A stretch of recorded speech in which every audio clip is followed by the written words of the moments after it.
Kepada ahli psikolog, pertanyaannya, bisa tolong jelaskan apa yang dimaksud dengan psikolog klinis? Ya, psikologi, mohon izin menjawab. Ya. Psikologi klinis adalah cabang dari ilmu psikologi yang mencoba untuk melihat, memetakan, membantu hingga bahkan menyembuhkan individu atau satu kelompok yang dirasa memiliki gangguan-gangguan klinis sehingga mengganggu mereka untuk berinteraksi dengan baik dalam lingkungan sosialnya.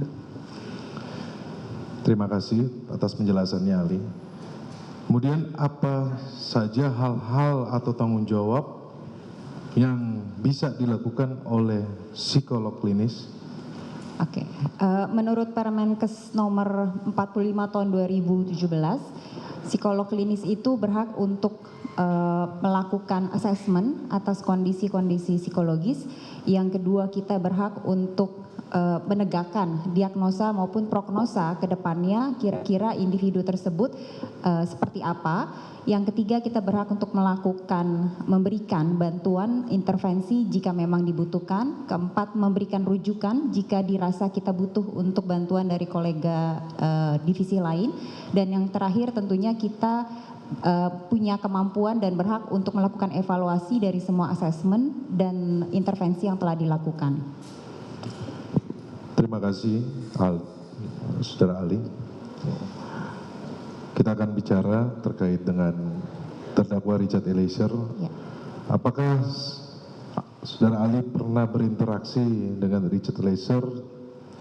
Jika iya, bisa tolong jelaskan apa yang dilihat, diamati, serta diobservasi dari Richard Eliezer maupun orang terdekat dari Richard Eliezer.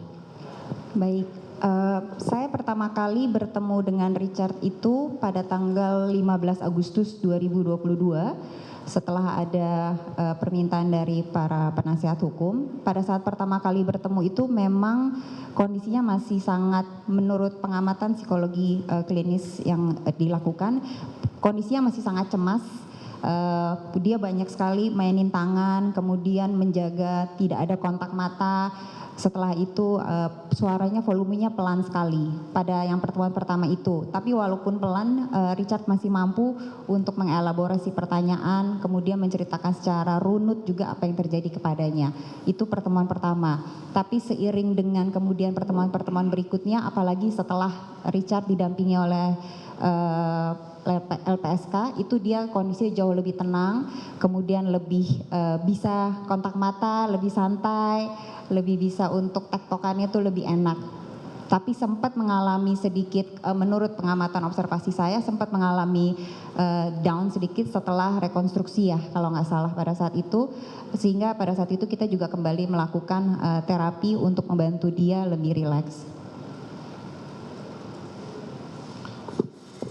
Ketika Saudara Ali pertama kali mendampingi Richard Eliezer, tentunya dari keilmuan Saudara Ali bisa membaca apakah Richard Eliezer ini berkata jujur atau tidak.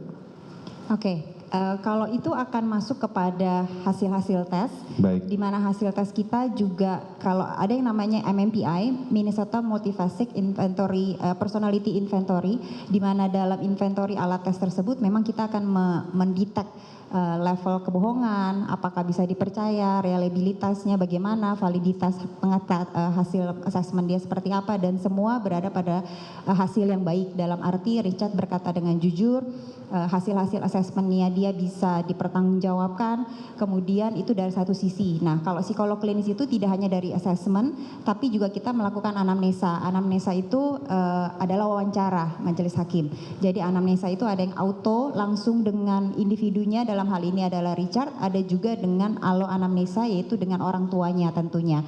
Dari hasil wawancara tersebut, dari observasi, semua tanda-tanda menunjukkan bahwa ada tingkat kejujuran yang cukup tinggi, dalam arti ceritanya runut, kemudian gestur tubuhnya juga kita bisa membedakan mana gestur yang sedang berbohong atau tidak benar, mana gestur yang mengatakan kejujuran. Kemudian setelah itu kita cross check dengan pihak orang tua, walaupun di waktu dan tempat yang berbeda, tapi dua-duanya kurang lebih mengatakan hal yang sama.